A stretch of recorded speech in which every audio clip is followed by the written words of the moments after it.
This is FoosWeek, your one-stop positivity shop for all things foosball. We look at the week behind and the week ahead in foosball and see what the promoters and players are up to. I love it. We love it. We love you for joining us out there in Twitch land. If you have any questions for our guests this evening, put them in the chat. We're looking forward to chatting with you and, of course, chatting with our guests tonight. Before we get to them, I want to know how Tom Robinson is doing. Tom.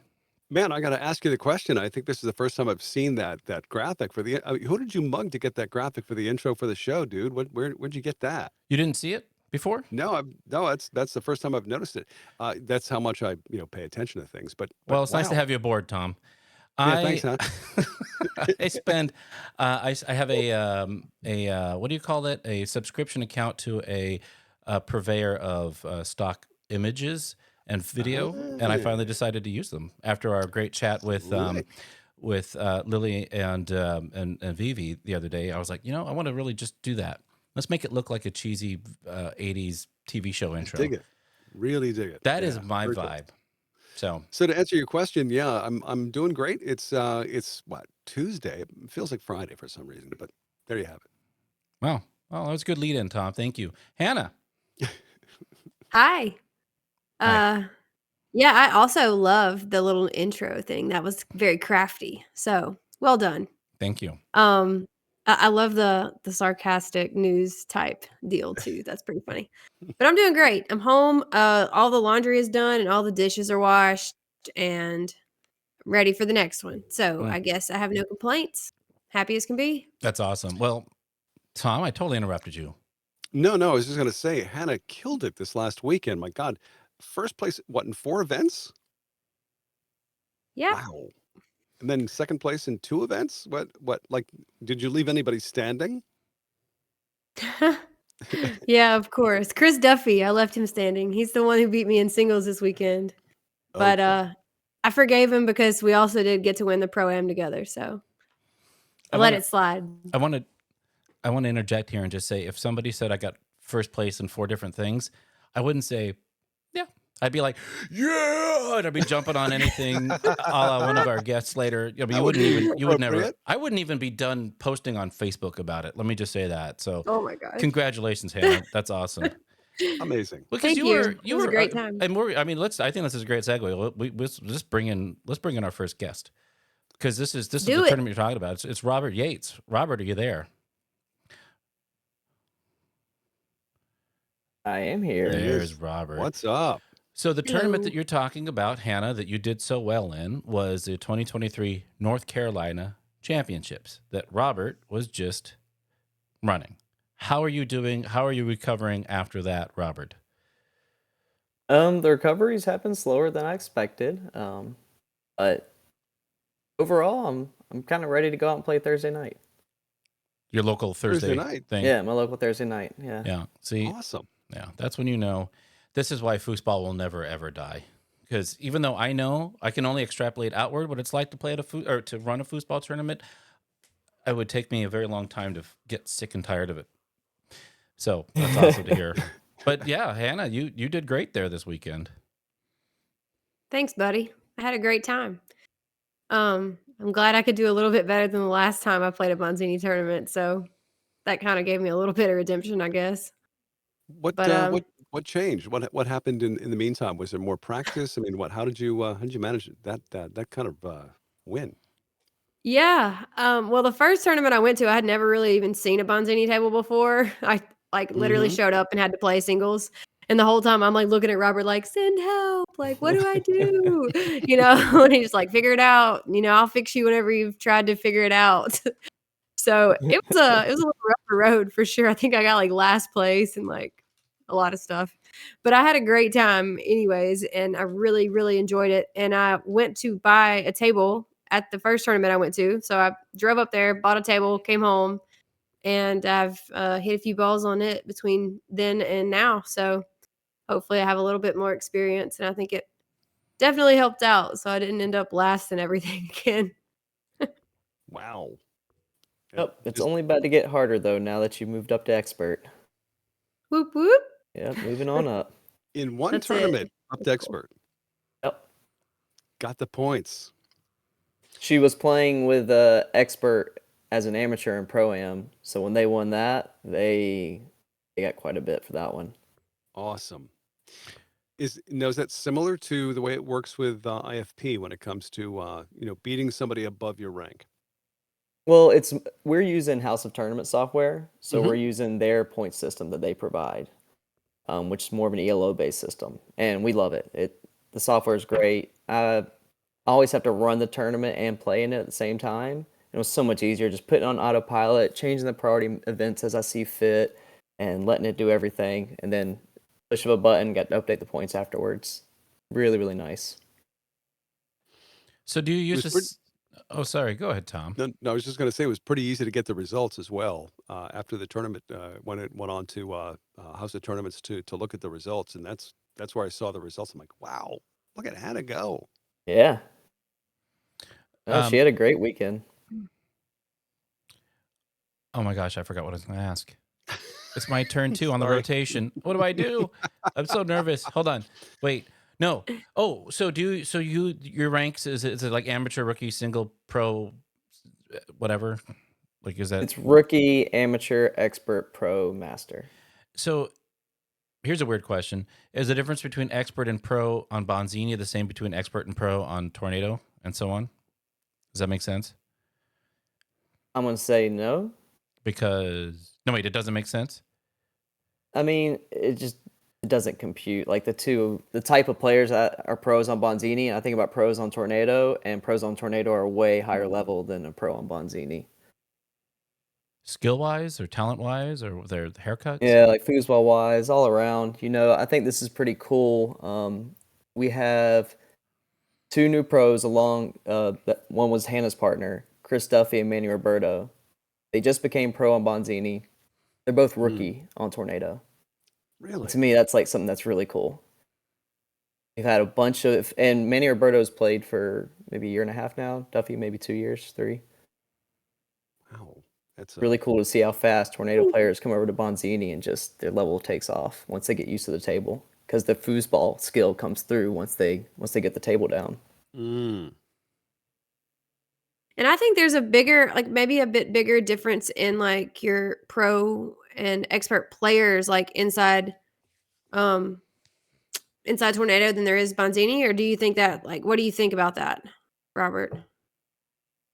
I don't know. It's hard for me to tell.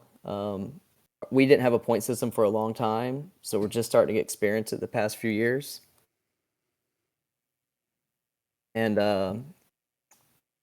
you haven't been able to tell because everything moves so fast. Players are just moving up so quickly because maybe they were already better, when the points weren't being updated. And then once they got turned on, they just started catching up really quickly. But I feel like right now we move through ranks faster than on Tornado, for sure. Yeah, no, I agree. And it's cool though because I feel like the majority of players probably feel like they're at the correct rank. I don't, the really outside of me like playing amateur this weekend, I feel like there were really any complaints about anyone playing anything. And that's cool because you don't have 10 tournaments a year to gain or lose points on Bonzini, I'm assuming, or that I don't know about, but you know what I mean? Right. Like there's a lot more tournaments for IFP that seem to move your points, whereas Bonzini doesn't. And it seems like whatever you guys have going, that most people are generally pretty content with their rankings and where they're having to compete, I think. Yeah, I mean, so far it's been well. We try not to intervene at all. Since I've used House of Tournaments, I've only set people's initials points, never changed points. And we haven't really need to because if they were misranked, they got out of that rank really pretty quickly. Not long enough for people to complain about it. So that's been real nice.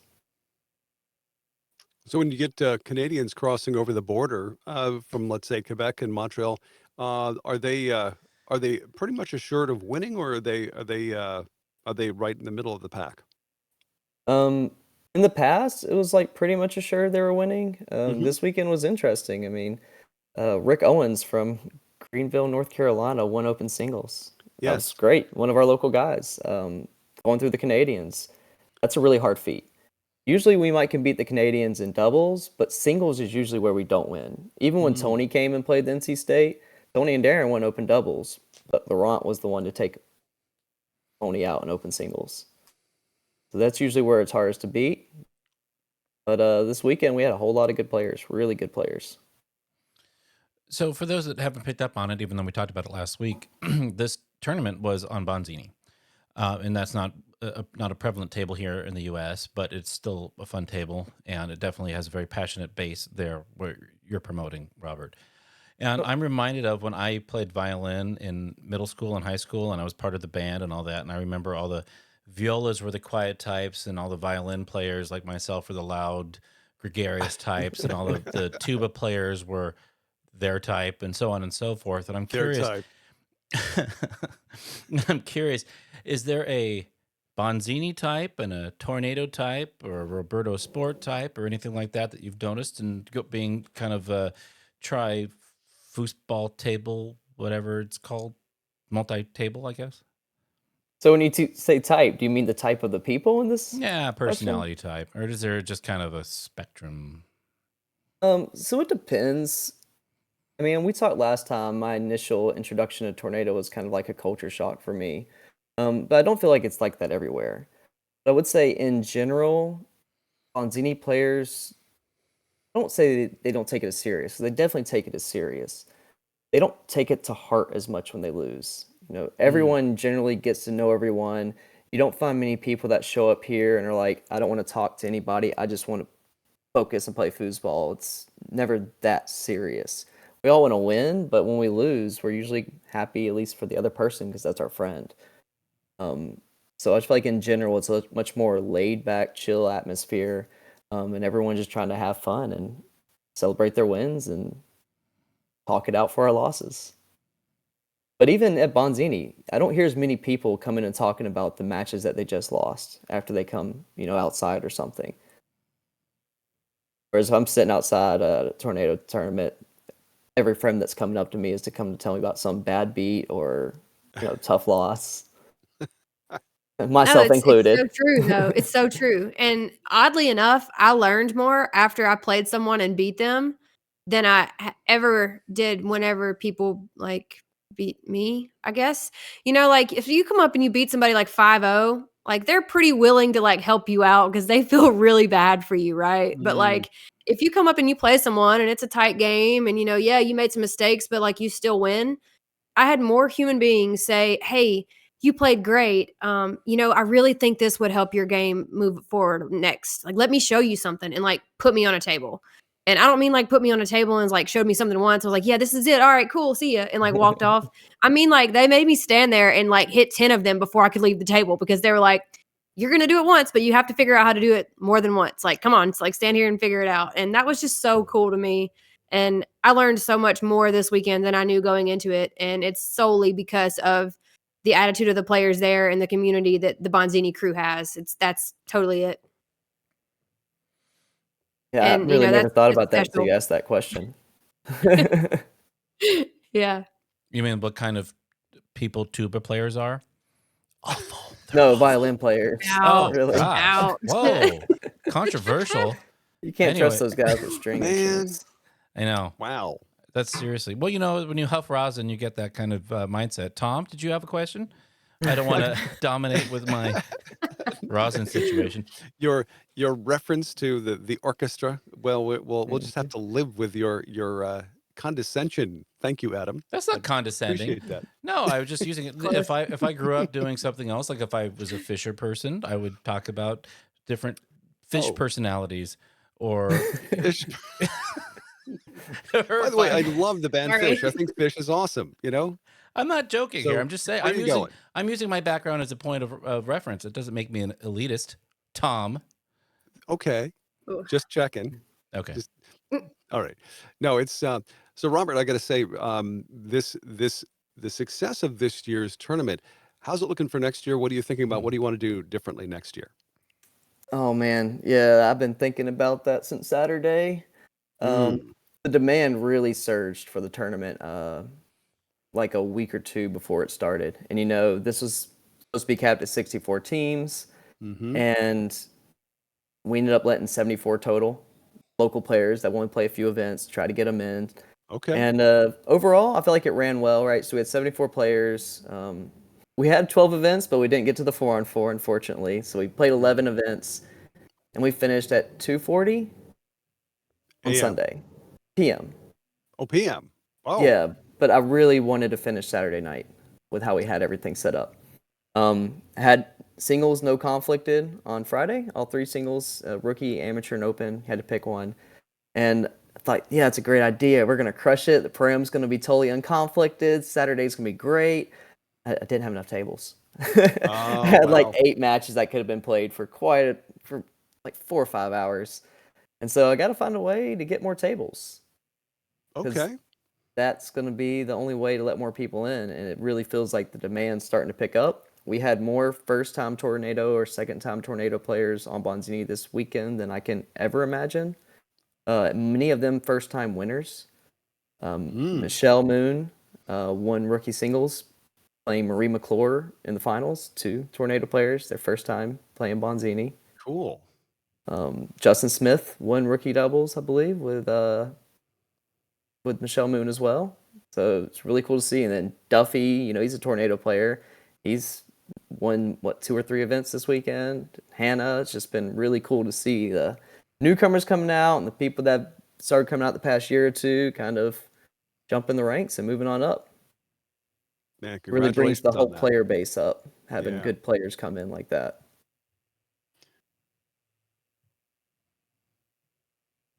It was really, really great. Playing foosball is always fun, but like I haven't had the chance to play that many events in one day in so long. And I'm telling you, I was geeked. I was like a kid, like in a candy shop. Like you literally got there and you had time to walk to Whole Foods, grab like a chocolate croissant, which was my whole diet plan the whole weekend. And then you start playing foosball. And like I had a match every time after I finished, like the whole day. Yeah, I you're was so comforting excited. I everything. was like, "Oh, I have a break. Oh, darn. Like, what am I going to do? Like, I guess I'm going to sit here. Let me go eat another croissant." And then I was like, "Well, I'm up again." And it's just like, "Woo, we're back." And it was like being a kid again. And I guess that was really one of my favorite parts of the day, kind of just getting to just focus on foosball and like play somebody different every time. And then it was overall just such a great event. Although I do have one complaint that if you had to change something, and if I could change anything in the world about playing on Bonzini, here it is. It's the brutal truth. Every time I flipped a coin, I would take side because I did not want to have to take my freaking handles off.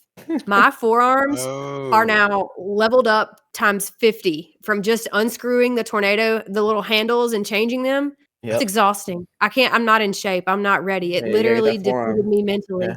So now I'm like, I got to get over here and like roll that weight thing up to like make my forearms ready to change the handles. But that was my only complaint. Yeah. Can I get something off my chest about the handles? Yeah. Sure. This is the most embarrassing story. This is the 3rd most embarrassing thing that's ever happened to me that I've done. On my honeymoon in 2015, my wife and I went to this great tour of Europe, and we started in Denmark, in Copenhagen. And the first night there, we got in, and my wife did not feel well, so she just hung out at the house. And I went and I tried to find her food, but nothing. I couldn't read anything, and this is before you really had roaming internet. And the point is, it was bad, and I think I fed her like asphalt or rocks. It doesn't matter. She's still here. That's not the point. The point is, I had to go do something in Copenhagen on my honeymoon, my first night, and I found that foosball club that existed out there in Copenhagen, which is awesome. And I went to it. I took 3 or 4 different buses and got there, and I went down into it's a subterranean, it's a basement thing. And I went in there and I looked in there, and there was like 20 tables or something like that, all kinds of different tables, Bonzini, Tornado, and this, and there's a bunch of really young, attractive people looking like a GQ like runway model set. And they look at me and they kind of like don't smile, but they're not like mean. And I look at the fact that all the tables don't have handles on them, and I turn around and leave. Not because I'm upset or frustrated. I'm like, I didn't have any space or ability in that moment to figure out what the hell it is that I should do to get a handle. Am I supposed to bring a handle? And it's not it's not a complaint about Bonzini or Denmark or GQ or any of that. It's just, my own thing. That's why I was so embarrassed. In hindsight, I was like, I wish I'd just been like, hey, can I borrow a handle? But I didn't. And so I guess if I'm going to complain about your tournament, Robert, it's going to be what happened to me 7 years ago that had nothing to do with you. So thank you. I just wanted to get that That's off a my good chest. point. Yeah. And if Yep. I'm going to complain, since we're on the matter, my only regret in this tournament was letting Hannah have a break. Now that she let me See? know she had a Oh, break to go eat, We're we're going to address that for That's what I'm next year. talking about. It's good to get this kind of stuff out there. Won't Yeah. happen again. man, No, we it got was really great. It was we have to great. put I together a don't have team for next anything year. bad to say. Yeah, we have to put Yeah. together a team for next year. I think that should be in the plans. Y'all got to make it out. It was Oh a huge yeah. success this year. We'll see what we can do for next year. The table sponsorship numbers I gave you jumped up significantly. We raised $3,050 in table sponsorships, Wow. and we're giving $2,000 to the Boys and Girls Club serving Wake County, and we're giving them a Bonzini table. Oh, good. You know what? I'm Okay. glad you brought that up because I saw that on your flyer when I was looking at it after we talked, Yeah. and I saw the Boys and Girls Club was on there, and I was like, I didn't know the reference. So this was kind of a fundraiser for them, right? Or Exactly. Oh, that's so Yeah, awesome. we collected table sponsorships. Half went towards, me paying and procuring tables for my tournaments, and the other half went towards the charity. you're all half went towards my Cayman offshore account. No. We have a fully set up nonprofit organization, USA Babyfoot, Hey, and okay. everything that I make goes right back into the tables or to the charity. I know. I'm just. That's awesome. Yeah. It's what a great gesture. And of course, now you'll see more players coming out of the Boys and Girls Clubs very soon. That's the who goal, to- get the yeah, grassroots growth Yep. out there. And I think that's what's Yeah. really needed. awesome plan. So if you were to change anything, and your big, I mean, joking aside, takeaways from the weekend, what would you do differently for next year? Some ideas are, I don't want to do more no conflict stuff, but I might have to get a little trickier with that, and try to implement some more strategic no conflict events. The other option is we might just have to change locations. That's a limiting factor for tables. I think I can procure more than the 8 tables that we had. If I could get 12 tables, then I could really open this up to a lot more people. And one day, I want this to get up to a tournament where I can allow 100 plus people into it. Those are numbers that I'm not sure I've ever seen on Bonzini in America. I think in Montreal once I might have seen them touch 100 on Bonzini, Sure. maybe a little more. So to get to that level, to me, would show, I don't know, I get so much satisfaction knowing that we made it. Not me, everyone that helped out made it to that point. And that'd be really, really awesome to see one day. But we're working on it. The more tournaments we have, the more stuff we can get to buy more tables. It's definitely a feasible goal. You know what I mean? It seemed like there were so many people in that bar like location this past weekend, and you were capping people from registering. You know, I know 5 more people that I know personally that were like going to come, but they had something come up. And then you get Tom and Adam there. I mean, that's 7. You know what I mean? Like it's like inching our way to 100. Like I really feel like that's something you could do for sure. Yeah, I think I could have had 85 this year. And if the word gets Cool. out, we probably had 9 to 10 states or countries represented. A lot of them are tornado players, so they've went back. And I've already had multiple messages from players that haven't played Bonzini, play tornado. Hey, I'm coming to nationals. You want to play with me, or some partners for me? So the buzz that I'm getting is, really encouraging. That's great. awesome. Well, Robert, we have got to move on to our next guests here soon, but I appreciate you jumping in and talking to us about what it is that's been going on, and really excited to hear the progress and the excitement that is going on out there. Before we give you the last words, before we sign off, Tom, any last things you'd like to say to Robert? Oh, and absolutely. If there's anything that we can do in the future when it comes to promoting this tournament, you just let us know. And Foosball Radio, Foos Talk Live, FoosWeek, we're all over it. So just let us know. Hannah. Yeah, I just want to say thanks again, Robert, for hosting me and all of your hospitality. Melanie, you're a rock star. Your kids, Mila, Brooklyn, so much fun all weekend.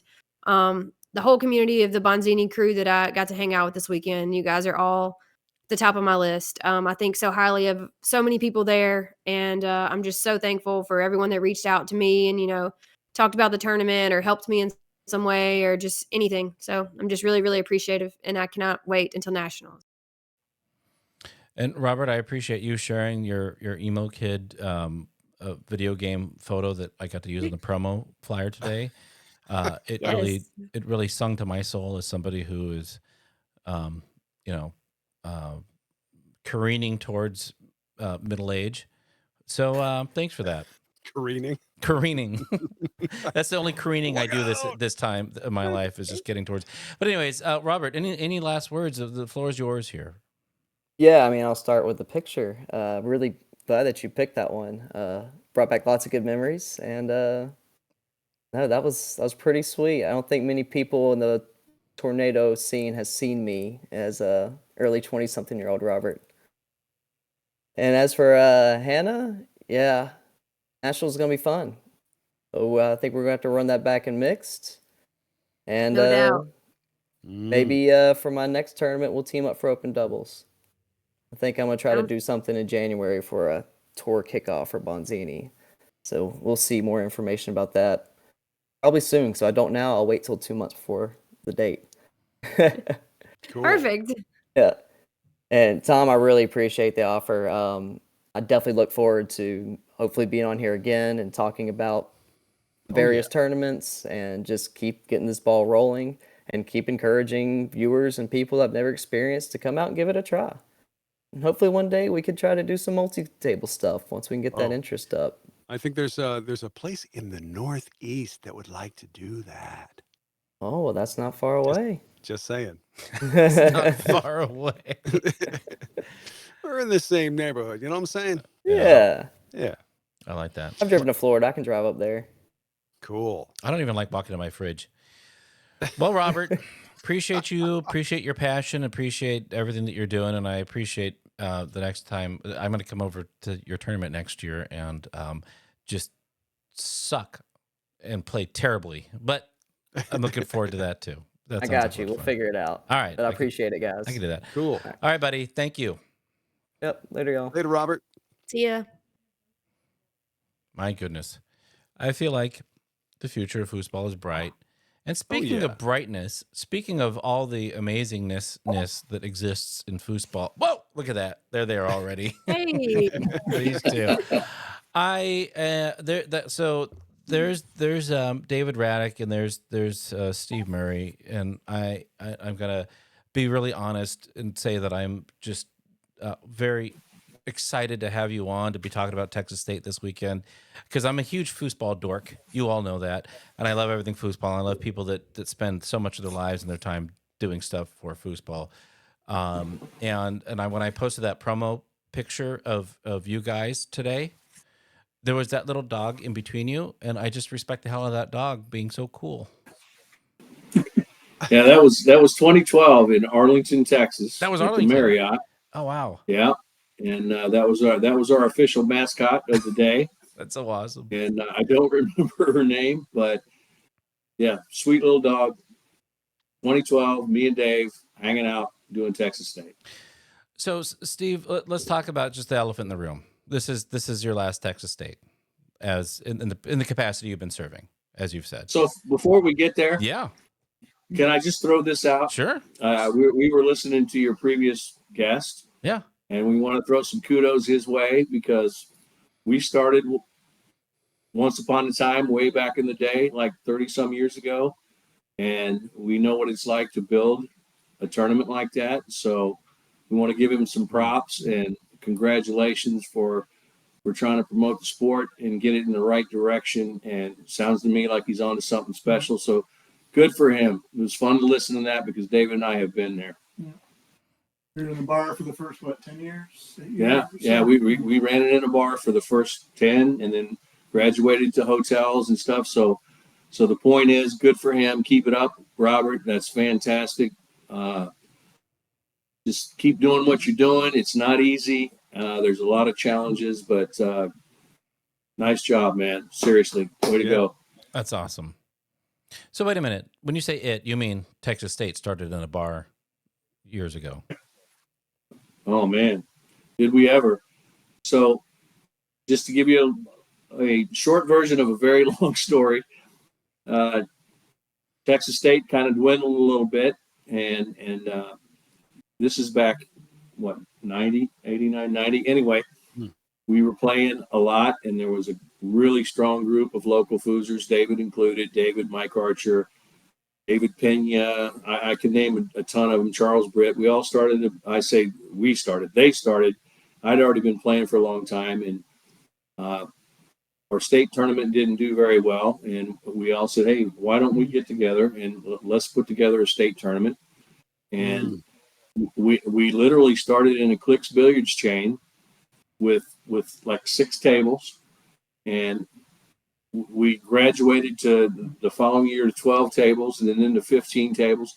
And the whole time, Adam, we were actually going to all the Clicks billiards locations and taking the tables that they had, because none of us had tables. We rented a U-Haul, and we went and picked up all the tables just to have enough tables to pull off a tournament. And that's how we started. It was total grassroots. And we started in a pool hall, and we just kind of gradually built it up. And yeah, so the first several years they were in locations where they were having local tournaments. And so, yeah, it started out as a bar deal and turned out to be a hotel deal. Now we're in really nice hotels, and yeah, it's been a fun ride.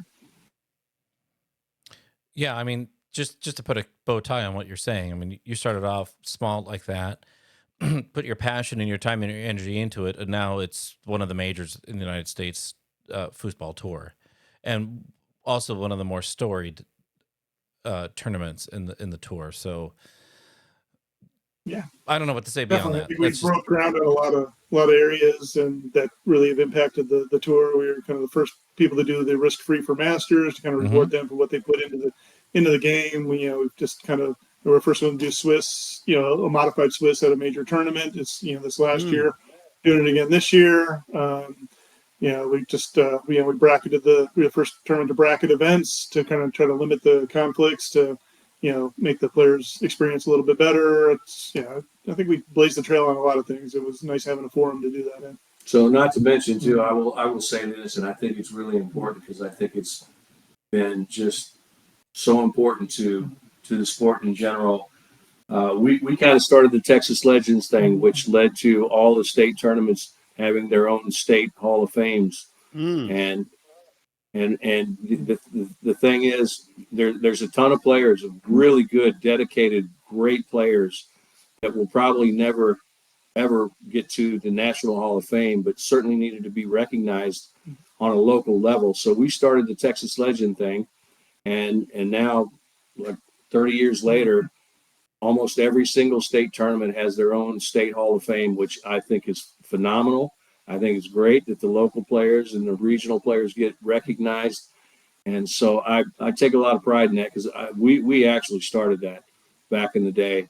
And so yeah, I remember the very first one, because we had kind of gone through the selection process, and Steve was like, "I'm not going to give myself an award." And so we had to have one made up on the side away from the rest of the trophies to be able to present to him after the other inductees went in. Yeah. He was a chicken shit, went behind my back when I told him, absolutely do not do that. Do not put me in there, because we had 4 players picked out. And of course they went behind my back and put me in the first batch of the Texas Legends, which was appreciated, and the thought was good, but sure didn't make me happy that they did that stuff behind my back, damn it. Still haven't forgiven him after all this time, Steve. I mean, And I never will. Okay, maybe I will. Guys, what you were just talking about, building this tournament of yours in Texas, starting out as small as you did and ending up now with this amazing thing. It sounds to me like it was like a startup company that's become a corporation. Would that be a correct assessment? No, probably not. I mean, David calls it a franchise. I guess we have a little company. We have a group of folks that have been instrumental in the success of Texas State.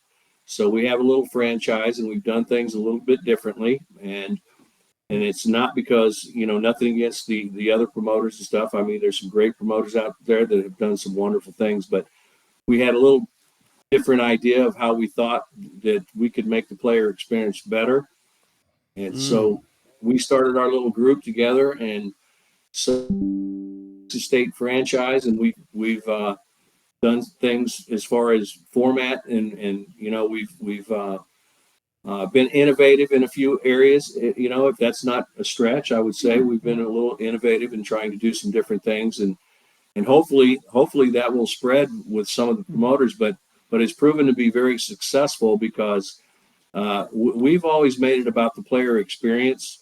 And we know how tough it is when you go to a tournament and you're playing multi-events and you never know when you're going to play and you sit around and let's be honest, that's been the main bitch of all the players over the years is, you know, I mean, you got a lot of players that can play in 15 events. And, you know, if I could play in 15 events, I probably would, I guess. But the fact is that bogs down your tournament and that makes it for a difficult player experience. So David here, the master, created the groupings format, and that eliminated a lot of that stuff. And so the point being is we've always focused on the player experience, and I think we've accomplished our goal in making sure you come in there, you don't go warm up and then sit for 4 or 5 hours or whatever the case may be. And again, we're not trying to sling mud anywhere. We're just saying that we feel like that's been better for the player, you know, the player experience overall. Yeah, and I think one other thing you've seen us evolve over the years as well is, you know, it wasn't just the player experience, because at first it was, you know, let's make this tour conditions, like make sure we have lights on every table, brand new balls, brand new tables, making it just like you would at one of the, you know, the Tornado Run tour events at the time. But then we've evolved over the years as well to make it more of a family atmosphere. And I think we were the first tournament to have the, you know, kind of the big game room where Steve would, you know, use his contacts to get jukeboxes in, ping pong tables, you know, cornhole, you know, just have games out, tables out in the lobby for people to just play with after hours. And just really trying to build a more of a family atmosphere where it's not just for the foosball players. There's, if you want to bring your family, there's things for them to do as well. Again, I think a lot of that went with the hotels as well, making sure that we're in a nice location so that if the family wants to hang out at the pool all day while you're playing, that, you know, they're happy to do that, or they want to head out to Grapevine Mills Mall, or, you know, any of the attractions, we're in a nice location for that as well. I agree. I love that it's just a different feel when you go to Texas State. You know, it's not like you're okay, we're gonna show up and we're gonna sit in this hotel room with nothing to do all weekend except go play foosball. You know, you can relax, you can walk outside and you can sit by the pool or check out the game room, or, you know, you're in a really nice hotel and it's just really an enjoyable experience. I know we always come in a little bit early Friday to go eat some good food. There's a lot of good restaurants around that we really enjoy. So I know we'll be getting there a little bit earlier Friday just so we can go and, you know, enjoy our favorite places there. And then, you know, you get to relax and come play some foosball with your buddies. So I think you guys have done a great job in making it a different experience for someone who just, you know, instead of just showing up, get there and then play foosball. Well, I mean, it's people like you that make the tournament. I mean, because the first few years, I mean, it was, you know, the locals made up the bulk of the players. And we've kind of evolved over the years, you know, and a lot of that has to do with our player base, you know, shrinking over the years as well. You know, we don't have the player base we used to have back in the day, but it's been, you know, completely, it's the out of towners, you know, the touring professionals like yourself that come in and, you know, kind of raise the prestige of the tournament by, you know, we always have, you know, the best players in the world. And it's really kind of shifted from that local tournament to kind of this tour event feel where it's really the out of towners coming in. And for our players, it's a great experience to be able to play against them. But yeah, it's just kind of shifted over the years in that way too. Yeah, to your point, Hannah, thank you for recognizing that. That's been our goal all along, is to make sure that when the players come in, you know, it's not cheap to travel. And, you know, you gotta buy the hotel, and you got food, and you got expenses and airfare and all that stuff. So we wanted to make sure that our players, to draw the players like yourself and the out-of-towners, to draw them in to our event, we wanted to make it a player-friendly event and make it a not just like a vacation thing. Make no mistakes, it's a competitive tournament. It means something to win Texas State. We wanted to make sure that the conditions were the best conditions that you could play in. We wanted to make sure the competition level was the best you could play in. But to your point, we wanted to make sure that the overall player experience was good and family-friendly type environment. And I think we've accomplished that. And I know that's going to carry on. So anyway, thank you for acknowledging that. So you talk about player experience, and I am going to admit the fact that last year was the first Texas State that I ever went to. I did not ever go as a player. And I remember very specifically in my memory of that is that it was 4:00 on whatever it was, like the opening, like when the ballroom opened, and you were very specific about not letting anybody in until it was ready. You know, and And that's something to me that has stuck with me, because you weren't talking about just bottom line this or making sure that this event is called at the right time, blah blah blah. You were talking about presentation and showmanship. And I feel like showmanship is not something that we see a whole lot in the promotion of foosball. Well, no, I agree with that. And that's fairly accurate. I mean, we want to have that wow factor, but certainly we want to make an impression. I mean, for outsiders that aren't necessarily foosball players or whatever, anybody that comes in and experiences what's going on at the Marriott that particular weekend, we want to make an impression, not just for the players. We want them to walk in there and go, wow, this is really cool. We want to give a professional environment, a top-notch facility, top-notch conditions. And yes, of course, we want to make an impression on everybody. So yes, the presentation is important to me. And you can ask my crew that I get a little angry when we're not getting the room open on time. And I make sure that we don't open those doors until things are ready to where they can come in and enjoy the environment and the conditions and all that stuff. So yeah, Adam, I mean, that's true. And I'm guilty of that. I don't like let me half-assed stuff. No, that was not a recrimination. And let me just say this, like it was done. Like you were just like, I think the room was ready. Everything was like good to go, but you don't want it to be open until 4 when you said it was going to be, or whatever it was, right? Like that's part of the showmanship that I'm talking about. It's not just like the details of making sure that the sash is here and the lights are there. You're just talking about the experience as a whole. And that's my job. I'm sitting there as a reporter of foosball, just like watching how it is being presented to those that are playing. And yeah, no, I don't think that was not a call out. That was just more like that's the kind of tournament I want to go to. No, didn't take it that way at all. No, just wanted to acknowledge that, yes, you're correct. Because I saw that bead of sweat down your forehead. I was like, oh my God. No, buddy, listen, we appreciate that. He's going to throw some tomatoes at me. I can't deal with that. We totally take that as a compliment. And to take that a step further, you look at all the ITSF events in Europe and you talk about presentation, right? Mm-hmm. I mean, that is unbelievable. I mean, the conditions and the shows they put on and the tournaments they put on, it is a professional, unbelievable, incredible events, and presentation is part of that. Their pits are second to none. Their presentation is second to none. And of course, we don't have big sponsors or anything, so we try to do our best to get as close to that as we can. Without, I mean, we're a little self-supported group trying to do the best we can and put on that type of presentation. So no, I wasn't calling you out. I was just agreeing with you. We feel that's important. We want to present professional foosball in that manner if we can. And, we have limited resources and we do the best we can, but that's our goal for sure. One of the things that I want to mention is since you're on the topic of it, when it comes to media, Jim Stevens, of course, from Inside Foos, being there best in the business, right? Being there for how many years now, and doing some amazing play-by-play coverage. And I have to say, when I got there in 2021, I'd never been at Texas State either, but I was blown away by the broadcast booth and the way it was all set up, and it was just gorgeous. It was just really impressive, and the effort and the time you guys put into just setting that up. Not too many tournaments go to that amount of work to do it right.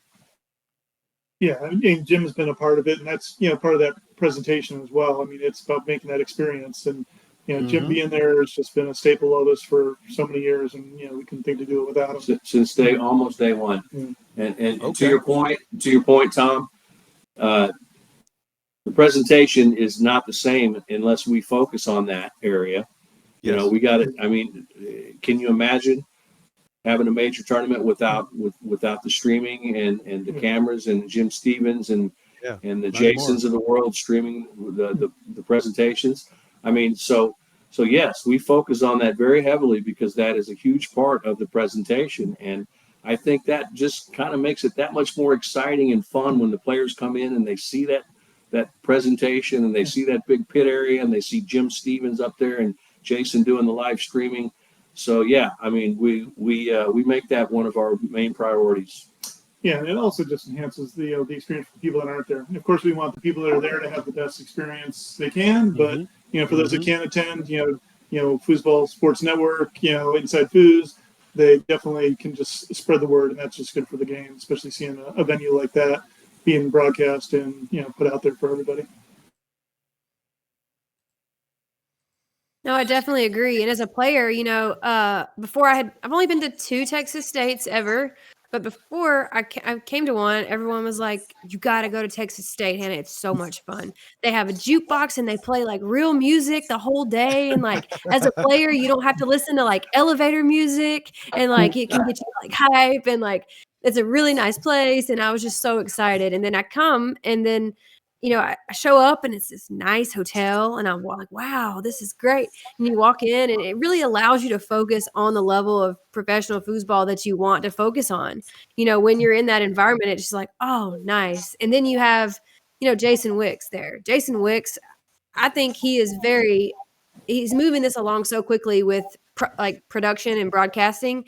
The cool commercials or like the cool timeout, like things that you get to watch whenever you're watching like matches is just amazing. And I know that like, I think last year in the final, I had Jim Stevens and Liz Hill commentate my match. Like that was so big for me because like they're Hall of Fame players and, just Hall of Fame people too. And having that level of commentary on your final is like, wow, I feel like this is at Worlds. It's like, sometimes it seems harder than Worlds to win at Texas, honestly. But the environment is just so different, and it's just such a great time. And I cannot wait until Texas State. But I know, like you said, if you didn't focus on those areas and how the players feel when they come to these tournaments, then it wouldn't be that way. Those things would fall into cracks, and you guys don't let that happen. So I really do appreciate it. I can tell it takes a lot of time and effort. But as a player, and even when I'm not playing, it's so much fun to be in that room down there. It's just a great vibe. Well, you guys deserve it. And that's the whole point. Yeah, we have a relatively small player base, but they're dedicated, and that's our Foos family, right? So, in our opinion, and not to be like totally cocky or whatever, we all deserve that. The players, I know what I put in when I was a player. I'm not a player anymore. I used to be a good player. I'm not a good player anymore. But I still enjoy the game, and I know that and this is going to sound really ridiculous, but I wish I could have attended at Texas State as a player and not a promoter. But no, the players deserve it. Okay, I mean they're passionate, they're loyal, and they take this seriously. So that's why we take it serious. We feel like our Foos family deserves it, and we try to deliver the best product we can, I guess, and the best environment and the best player experience, not to be totally redundant, but really that's what we're all about.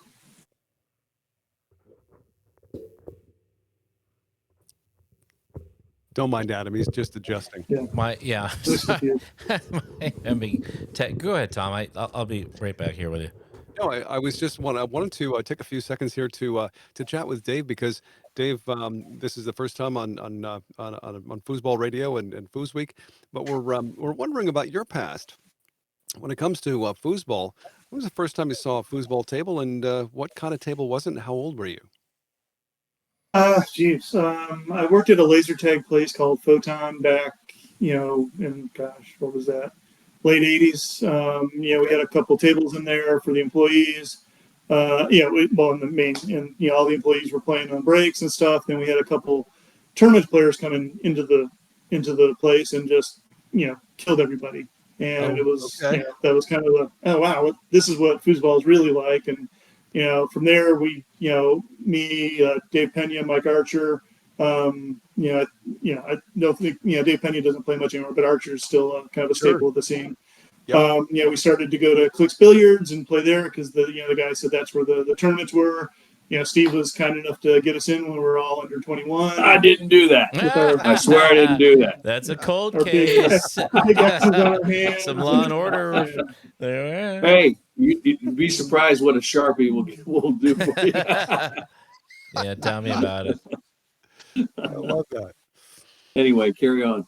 Yeah, so from there it was just kind of we all came up together, and we were kind of that next generation of local Foosers. It was just after Charles, I think, had won nationals, and we were just starting to come up then, and we moved up from rookie to amateur and pro and master at the time back in the day, and then I think Archer's still a master. I think I'm down to pro now, but Okay. then we kind of that next generation after us with Dennis Ory's a staple of the tour as well, and came in shortly after that. And you always played on Tornado, I take it. Yes, I have tried to play on other tables and realized that my complete lack of talent at this game is more evident there. That's not true, Tom. Listen, it was really exciting watching these kids. They re-motivated me because I was doing fairly well on the tour at the time, and these youngins coming in was kind of cool because they were all pretty talented and they loved to play, and they weren't very good. I mean, they weren't bad, but they weren't great. But they turned into really, really solid players over the years, and it's been fun watching them. So yeah, I remember the day I first met David and Archer and all those guys, and that's really when we decided to. After I could tell they were dedicated to playing foosball and wanted to get better, that's when I said, "Hey, let's all get together and let's run a state tournament." And that's how this all evolved, really. Very cool. Very cool. And Link Penley also played a big role there for me as well because he expanded his Oklahoma foosball down into Dallas. So I ran all the tournaments for him while I was in college, like 5 tournaments a week I was running for him. Just trying to, bring up a lot of them were rookie amateur I wasn't even allowed to play in, but just kind of promoting and bringing the players up and, kind of got the promoting bug a bit there, which played great into partnering with Steve over these years. So we talk about foosball, and we also talk about the history of foosball and the cyclical nature of foosball and those that play in it, promote it, come back to it, et cetera, et cetera. But I'm curious, Steve, I mean, this coming weekend, you've said is kind of your last, the capacity you've been serving it in for Texas State. Like, how does that feel? Emotional. Yeah. And kind of a relief, really. I mean, I can tell you that it's not easy to put these things together. You can ask you can ask the promoters that they think setting up a tournament is just easy. It's not. I mean, look back in the day, the tournament soccer guys, Lee Peppert, he was incredible. I mean, some of the events he set up was.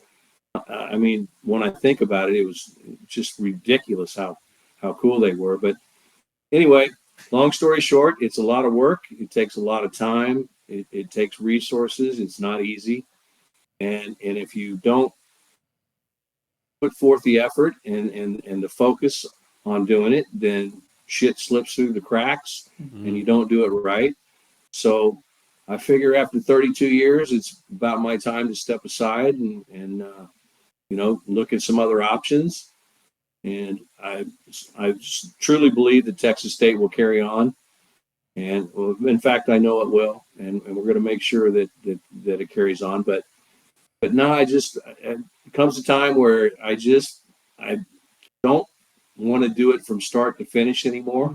It's not because I don't love it and I don't care about it. Otherwise, I would have stepped down a long time ago. But I'm very busy with my real job, if you will. And I want to focus on that for another couple of years so I can retire and spend some time with my family and play some golf and hang out with he's going to cry. Well, I've got 2 questions. Wait, hold on. I'm sorry. Hold on. I want to just follow up with that, Steve. Because you talk about your real job and you referenced Lee Peppard, which I think everybody knows that's listening to this, his tournament soccer. But my question for you is just follow up is like, you can't do something like this for 32 years and not be part of your identity, and you're letting go of a part of your identity. His identity will live on, with Texas State. I mean, no, I know it'll live on, but I'm asking how is that for you? I mean, No, I'll still. You know what? Listen. I want to come in and I will be a consultant, and I will lend any resources or connections that I have to make sure that it's successful. But I want to come in and I want to watch Hannah's matches and shake hands and kiss babies and drink a couple beers with Adam and Tom and not worry about loading up the freaking tables on Tuesday. So It's just all that goes into it beforehand. It's just amazing what he does. I mean, people don't realize what it takes to put on a tournament like this. You know, you got to secure all the tables. I mean, we're having over 50 tables this year. Wow, you know, that's a lot of tables. Now, and then once you get the tables, well, what about lights? Now we need to get lights. You know, okay, what about balls? Oh, the factory doesn't have, only has X number of balls available because other promoters are buying. Okay, how are we going to, get all that together? And then you talk about the stage area that we build out for, inside foods and, the things like that. It's like we have to hire an external AV company to do that. There's just so much that goes into it before, the players even, open the door at 4. And it's, you do this once a year. It's, it's a little different than doing it like if you're doing, IFP where it's a machine where they've got, 10, 12, 14, 16 tournaments a year. And it flows from one to the next, to the next, to the next. And, but doing this once a year, it's just, it's just a lot, and it's amazing he's done it this long. That's awesome. I'm sorry, Hannah, I totally interrupted you. No, it's fine. So I guess I have several points to kind of touch on here. You say you do it once a year, and I've been on the show and I've had a few people on this show promoting, and they're telling me, oh, we only do this once a year. And they seem to take a lot more pride in their tournament once a year than it just being a promotional, oh, we're going to have one every month, blah, blah, blah, blah, blah. But you can just like feel the pride that like stems off of them, of how proud they are of something that they put together, they created, they got the team here, they got the tables here. That's just it's just such a wholesome thing to watch happen. And I didn't even get to watch all of them happen. I just watched the stream and came on here and talked to the promoters and watched their stream and came back and recapped it. And they were so proud. And it was just like, that's so enjoyable to see someone really get that much enjoyment out of it. And I know you guys have done that for years and years, and it really is something to be proud of. So hats off to you guys for that. One thing I want to ask about, so I saw Foosball Sports Network mentioning maybe some types of booths like set up at the tournaments, regarding like photography or, selling merchandise or parts or whatever. Can you tell me some stuff about that?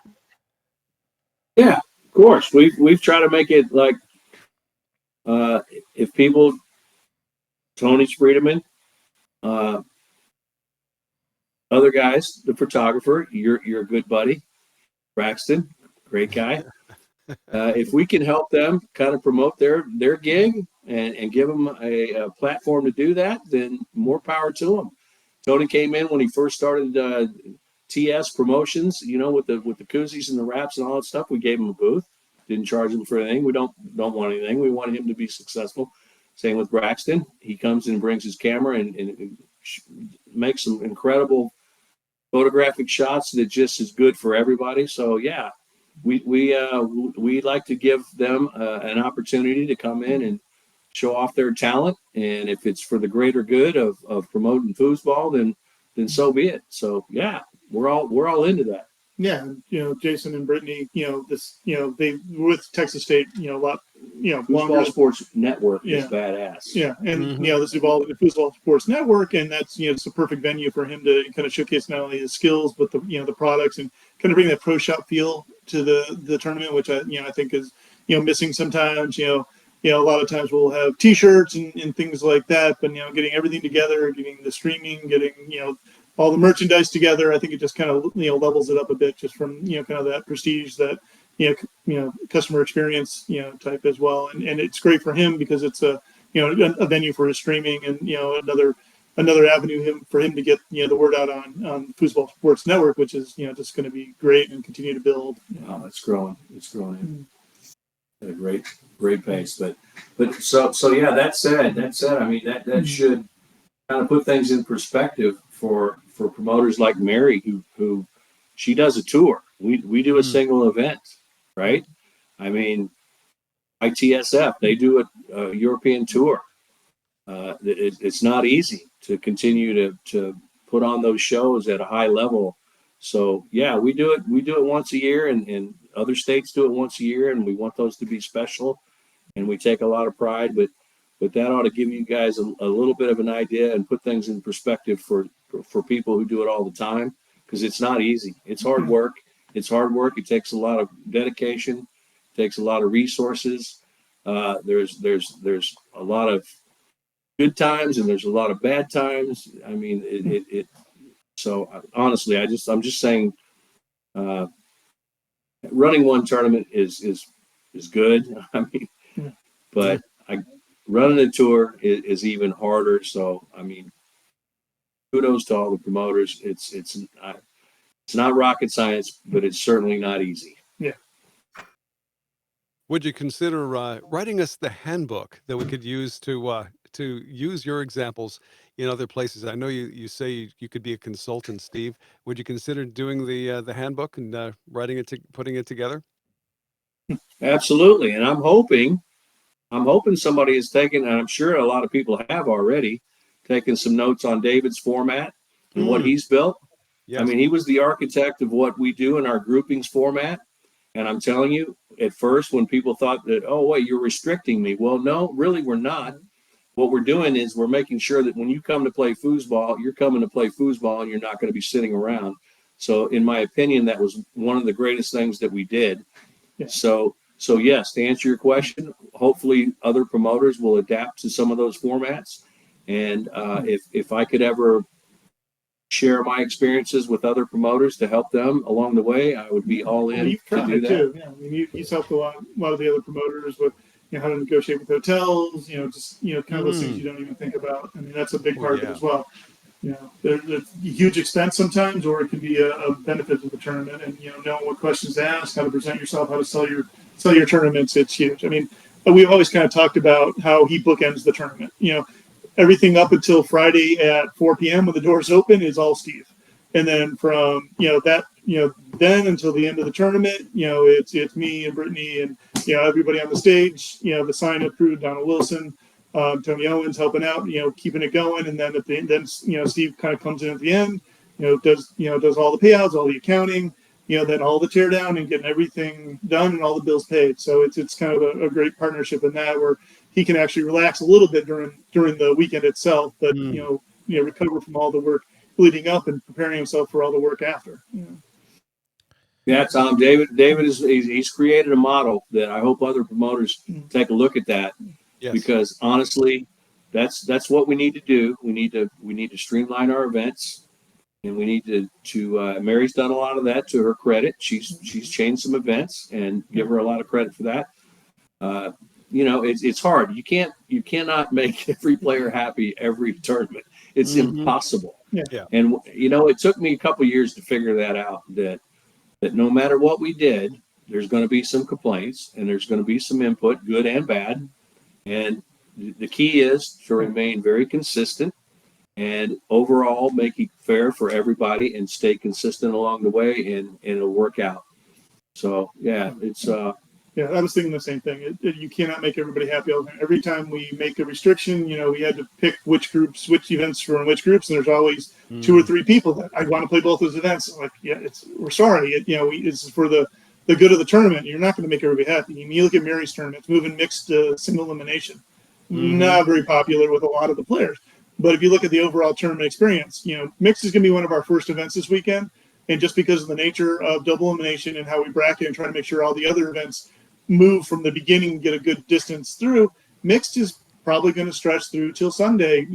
Sure. Hopefully not Monday, but it will not stretch through Monday. But but we do a double elimination, and some of the players kind of prefer that. But the price we pay is that it does take a couple days to complete, because we're going to run open doubles out, we're going to run open singles out to a point, as conflict free as possible, to get to that point.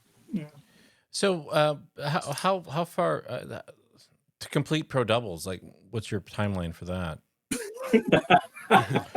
Well, for you, it'll be about 2 matches. But...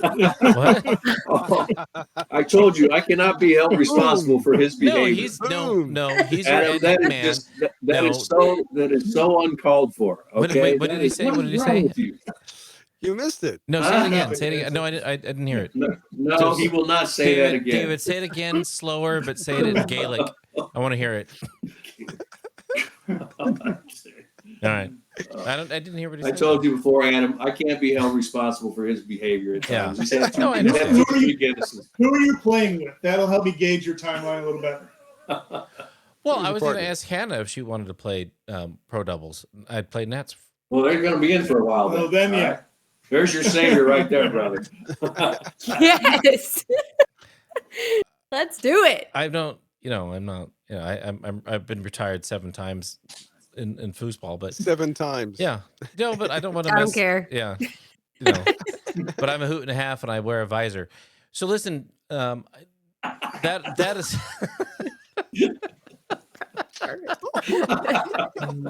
that aside. Come on, man. That aside, let me ask you this though, and I don't want to make things. I don't want to get all serious here, but like, David, what do you see for the future of foosball? Oh boy. I think you've seen the success of what was it? The Iron Man type formats. Yeah. Where it's kind of limited participation. I can see more of that coming, but I don't know if that scales to the level that we needed to. And then you also bring into the kind of the picture that the skill level difference between Tony, and the Ryans of the world versus the bottom of what would be a 64 team field is just immense. I think it works a lot better at the lower ranks, the amateur, semi-pro, because every amateur that's decent thinks he has a chance to win. But I don't think there's 64 people entering open that think they have a chance to beat Tony. Right. So I think that format works. That concept works a lot better at this lower scale. If you can get some kind of promotional mechanism behind it to get kind of the satellite system they use for like poker tournaments to feed into that, so that you're not having to slap down $400, to play against Tony. You're paying $40 to play against 10 other guys to get a chance to then get into the tournament. I think that kind of satellite feeding into that tournament is kind of what might be the future. The Swiss, I would love to see it catch on more, but knowing just the logistics and having to try to work that one event into our schedule with 50 tables, I just know it's something that they're going to have trouble scaling in the U.S. Steve, same question. Oh, was that it, David? Did you have? Yeah. No. So I think popularity is still up there. I think need to make a few adjustments here and there. I think there's a lot of good people really starting to be involved. In the regional areas, you've seen some upper Midwest tournaments going on. South Dakota, Wisconsin has always been strong. Other states are getting re-involved. I think we're on the verge of maybe if some good things happen. I think maybe we can build the player base instead of continue to watch the player base shrink. But we have to be careful with that. I think we have to. We cannot have too many tournaments, and we have to all work together in scheduling those tournaments, because you have a couple of different entities out there. You have the modern foosball stuff, and then you have the IFP. I'd like to see a little more collaboration with that. I think, just talk to one another and make sure that you do your scheduling properly, and you give every tournament, no matter if it's modern or IFP, give them an opportunity to be successful and bring the players in. But I think the future could be bright, but it's up to a lot of us, a lot of the promoters, a lot of the players. There's work to be done, but it can be done. So listen, I'm usually negative, but I don't see it as a negative thing. I think there's enough pieces to the puzzle. If everybody will pull together, I think we have an opportunity to get it to the next level. Sure, it would be nice to see some sponsors, but until we make some changes on how we do things, me included, us included, every tournament included, Our platforms, our social media platforms, got to clean that up a little bit. If we don't, we're not going to draw any sponsors. But there's some work to do. But glass is half full. I love that. Yeah, that's a great sentiment. Yeah, it's funny how this whole idea of foosball shrinking or dying, I think that's really kind of a misnomer. And as clearly, when you look at a tournament like Texas State, it's one out of what 15, 16, quite a few tournaments during a year, and yet you still draw over 400 players. And that's extraordinary. So plenty to go around. So what are you looking at for this weekend? What's the attendance? What do you project? I think a little bigger than last year. Really? I think our biggest indicator is room reservations, and I think we're a little higher than we were last year at this time. So hoping we get a few more players. I would love my open doubles format to get the full 96 teams this year. I think we were a couple teams short last year, which threw just some buys in there and some little things that weren't ideal. Hoping we get to our full brackets, and I think we'll be good. We're going to be missing a couple of regulars, of course. Tony's. This is the first one he's missed in ungodly years. Someone else gets to win. Yeah. So we're going to miss him a lot. He's been a big part of our tournament for a long time. There's some key people I think that's not going to make it, but all indications is it's going to be really strong. The hotel pickup is really, really strong. Excellent. And if that's any indication of the overall turnout, I think we're going to have a lot of fun next weekend. Yeah.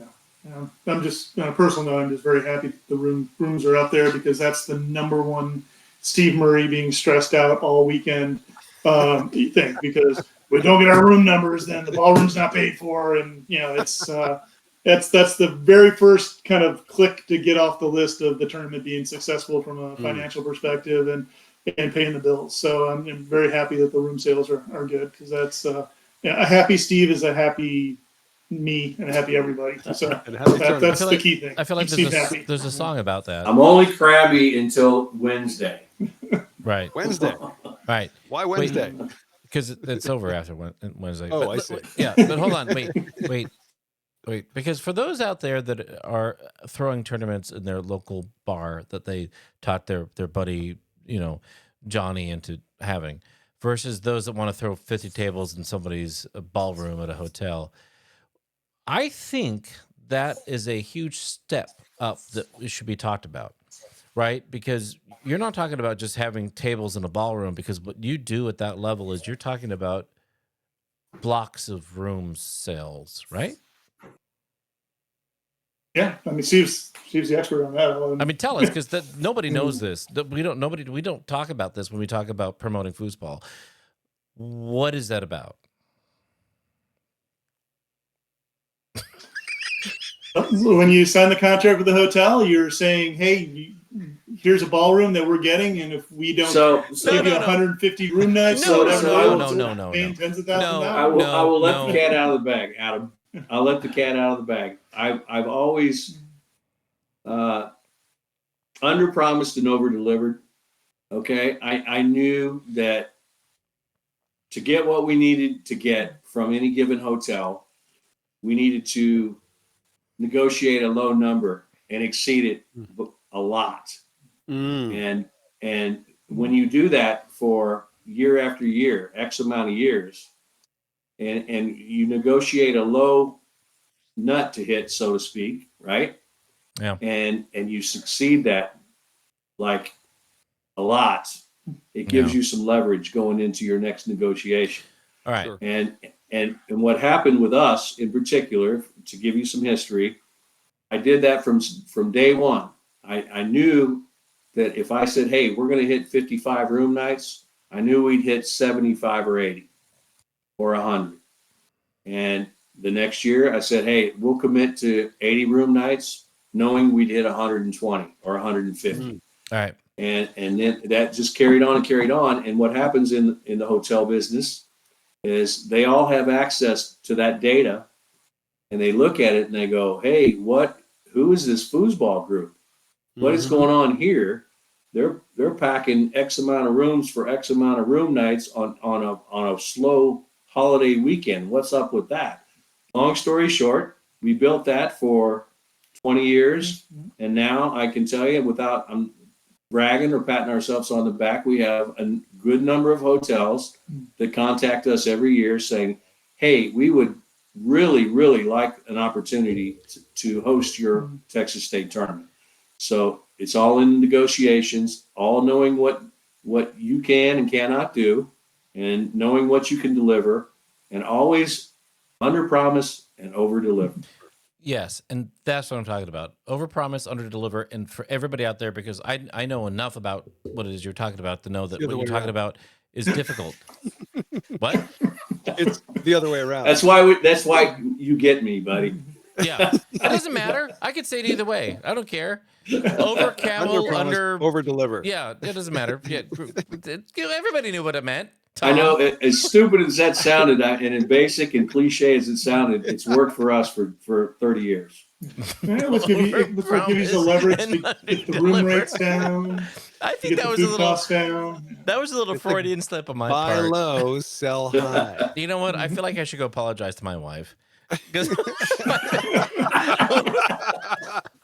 And everybody that knows me. Come on, man.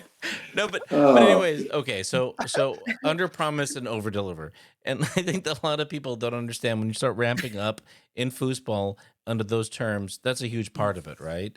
And they watch that, and I know that they do, and that's just so amazing that you have that. You know, that arrow in the quiver to do that kind of thing. And that's hard work, though. And that's what people don't talk about. Like, foosball and promoting foosball isn't just about getting people to show up and learning how to do a wall pass. You're talking about literal making business transactions and building business relationships in the community in which you're in. Yeah, that's been my forte. David is the brains behind the actual tournament. I recognized that about the second year we started. I had no business trying to do what he does, so I backed off and let him do it. And I just learned from some of the people I worked with, some very good people that I worked with, and picked up some of the tips. And so, yeah, you got to stick to what you know and let the surround yourself with good people, right, that know what they're doing. Oh yeah. So I had a question, or I saw something on Facebook, and I know because I've been there and got to watch the process. But can you guys talk about the super cool event, the Master BYP, and how that kind of works for people who may have not got to experience that before, or just kind of give us the rundown there? Sure. Well, a little history on it first. When we first did it, it was kind of another way to give the Masters another event. To again try to promote the atmosphere of you're being rewarded for being, putting so much time and effort into the sport and being kind of the ambassadors to the game. And we wanted to pair that up with giving, people that would never have an opportunity to play with these guys and a real thing, beyond like a DYP or something that's not, as high dollar or high pressure. And so this is the concept we came up with. Originally, it was kind of an auction format where, we put Tony up for bid and, we'd have people, bid as much money as they wanted to get to play with him in the event. And then just from a logistics standpoint and just from a fairness standpoint, we moved to kind of this current format where, everybody will sign up that's an expert or below, and then we'll, draw them out one at a time, and they get to pick who they want to play with from that big list of masters and top pros that we have. We usually take the top 16. I think we've extended it out a few more than that when we've had more pros and more masters and high pros that we felt should be in the event.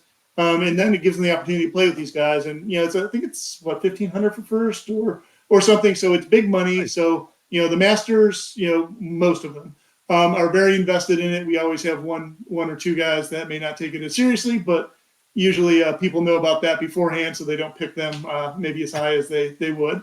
But it's a great opportunity. We've had some, also an opportunity for some of these lower pros to play against these guys again in another format when, they might not have another, it's not, Bobby Diaz in goal. It's an expert in goal playing with them. And so it kind of gives some of these low pros. Remember Chris Asano, a pro from Michigan, came down.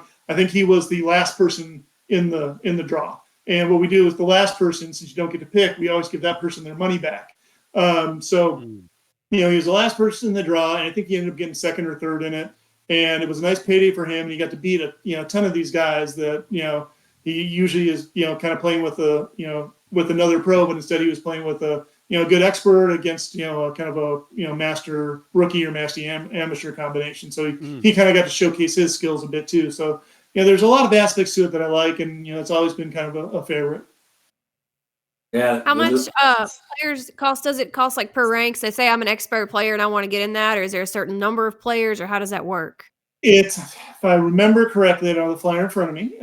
I think it's $175 a player, and the masters are all free. It's part of their package. And so it's $175, and then we'll take as many answers as we want, and then we'll draw out how many number of names. And if we had 25 people sign up and we only had 16 slots, then the people that didn't get picked get their money back, as well as the kind of the last person picked. Yeah, it's based on luck of the draw. So everybody can sign up and pay their money, and if they don't make the cut in the draw to be able to pick their partner, they get their money back. So it's a lot of fun. It's just another little fun thing we do. Yeah, and it's nice for the regional guys too, because we'll always have like someone from Louisiana in there that gets picked, and he'll pick Terry Rue right off the bat, or one of the Houston guys. Oh, this is my chance to play with Tracy McMillan, and gets to play with him. Yeah, it's just a great opportunity to play with those, kind of your heroes, your local heroes that you might not ever get to play with in a real event. Who would you pick, Anna? I'm not sure. That's tough. There's so many good ones. That's politically correct. I'll tell you on Friday who not to pick. Draw my name and I'll let you know. No, I'm just kidding. There you go.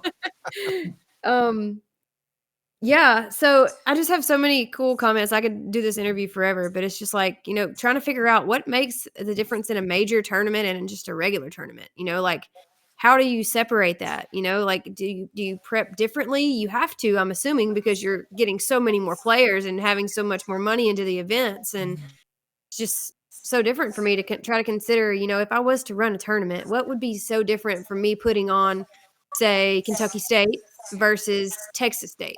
It's like, wow, that's a big jump. I mean, I think a lot of it is the evolution. I mean, we didn't just start where we're at. So it's not like you're jumping from here to here. You're just going up incremental every year. So every year is just 10% more players, 10% more dollars, 10% more tables than last year. So it's really a slow build. I would not recommend you try to just jump in and run something big. It's tough, and you need to kind of cut your teeth and learn your lessons on a smaller scale, so you're not making those bigger, those mistakes at a big scale. And I think that's what we did. So and to put that in perspective, ours has been entirely organic growth. We started at a $3,000 tournament way back in the day, and we went from a 3 to a 35 to a 5 to a 7 to an 8 to a 10 to a 12 to a 15, all the way up. I mean, we just organically built the whole thing. So that's how we started. So you just, again, you want to make sure that that your program's good.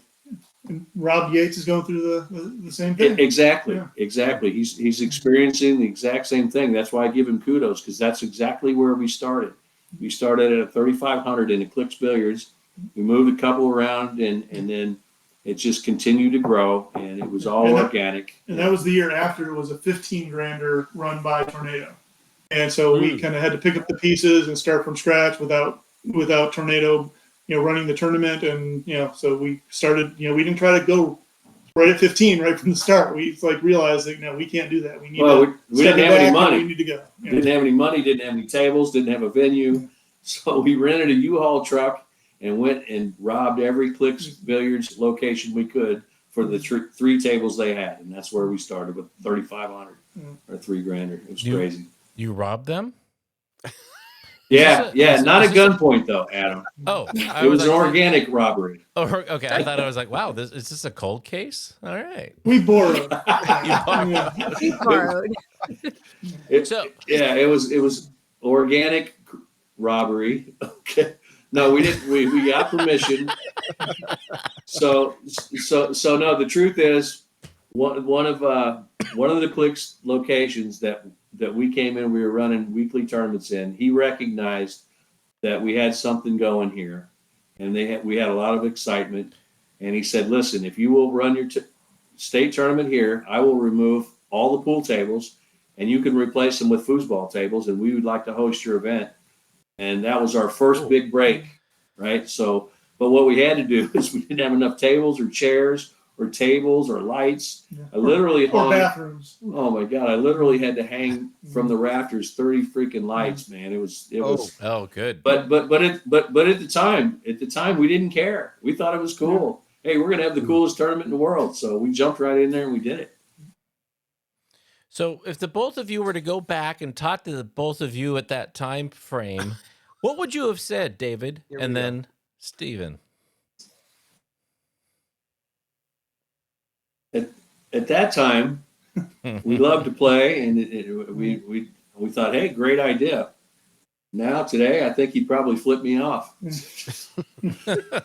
I don't know.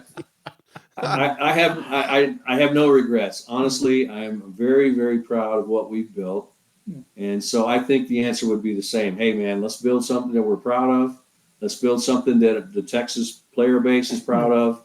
And that evolved into bringing in the out-of-state players that I think they're fairly proud of what we've done. In fact, we've had to induct a bunch of out-of-staters to our Texas Legends because they've been such a staple at our event. So I remember the last one the Roos weren't at. You've got Tommy and out of Oklahoma, Tommy and Kathy, always down, Ryan Moore, Liz. So if I Tony could, not being there is going to be weird. if I could repeat that. So honestly, Adam, I don't think we'd change a thing. I'm really I'll be glad to not have to worry about it, but super proud of what we did, what we've done, what we've accomplished, and I don't think we would have changed a thing other I than don't think we would have gone to Houston those 2 years. Yeah, maybe not. Well, we try to spread the love, whether it's a mistake or not. So you what you're saying is But make no mistake, our tournament could not survive without the Houston players. They come up in droves, and they are very supportive of this event, and we love those guys, and we couldn't survive without them, and it would suck without them. I'm telling you that right now. Yeah, Two absolutely. things. One thing you'll know about the Texas guys is we do have a kind of a rivalry going between our cities. I understand that. Go ahead, Adam. two things. Hold on. So first off, it sounds like what you're saying is that you took a chance on something you were passionate about, and then you have this, and that's really awesome, right? That's kind of the takeaway. Yeah, you just nod. 100%. Is this thing on? All right. So here's the other thing. 100%. Good. 100%, sir. And here's the other thing. What the hell happened in Houston that you just said that? Yeah, it's just Twice. again, it's the inner city rivalry. So no, it wasn't Houston itself. The venue wasn't even bad. What was the problem was that was when we were a little less experienced at getting hotels that would work with this, that would be fairly convenient to the tournament site. Was that the last tournament we did in the bar? Yes. In Houston? Yeah. Yeah, and there's nothing wrong with it. The turnout was great. We had a blast. All the players turned out. It was fantastic. I loved it. But we couldn't get a hotel close to the venue, so it was really, really inconvenient for the players, and it was a pain in the ass. And so it drugged the tournament a little bit because we had to wait for people to get there from the hotel. And, I mean, we're literally 2 miles away. We completely outgrew that venue before we even started the tournament. That was what drove us to get to the hotel. Yeah, we just knew at that point it was just too big. It was a logistics nightmare. Yeah, it wasn't Houston. It wasn't Houston players. We couldn't survive without them, but it was just the logistics wasn't very favorable. Let's talk about the Texas Legends. What's going on this weekend? What's the ceremony going to be like? Nice. What's happening? Well, we can't tell you who they are, but Okay. we have some deserving players that are going to be recognized that have been a integral part of our event for as long as I can remember, and they've been integral in promoting foosball and as players and promoters in their respective area. And so we'll kind of leave it at that. They've been a staple at Texas State for a long time. It's it's kind of hard. It's a weird balance that you have to follow because we don't want to make it it has to mean something, right? You have to have a resume. You have to have some kind of impact on Texas State or Texas foosball, or some kind of resume as a player with some stats to back stuff up. So we've really tried to be selective in who we bring into this thing, because we don't want it just to be a popularity contest and say, okay, hey, we're going to bring Joe Blow in next year because we like him. I mean, we really try to set a little bit of a criteria, and it's been a little more difficult over the years because you know we've put a lot of the folks in there that we believe need to be in there. But yeah, I mean, we don't want to just arbitrarily pick somebody to throw them in as a popular thing to do. We want to have them something to back that up. So that's where we're at, and we feel like these individuals have certainly covered that and deserve to be in. So 2 questions. What time is the induction ceremony that we can watch that this weekend? And the second question is, do you think about the size of somebody's man bun when you decide if they should be? Don't laugh. That's a serious question. I think just the existence of a man leave me out bun. of Hannah, this, I said okay? man bun. Not Whoa, man bun. A hand bun? a hand bun. Hand Oh, that's bun. good, David. God, you're fast. That was really good. Yeah, that was really you Hey, good. go. is Shoot. there somewhere I can go? Can I go buy a fake man bun and just wear it at the ceremony? I like how you're whispering. I know David, just the David, place. David. Man 8 p.m. buns are Sunday. welcome. 8 p.m. Sunday, Adam. 8 p.m. Sunday. Oh, okay. So Sunday. Cool. 8 p.m. Central. Yes. Yes. Okay. Good. We'll try to be right on time, because you know we want to get in there and do our thing and let people get back to doing their thing and back to playing and all that stuff. So you know we'll recognize a few people and do what we do and move right along. Nice. Cool.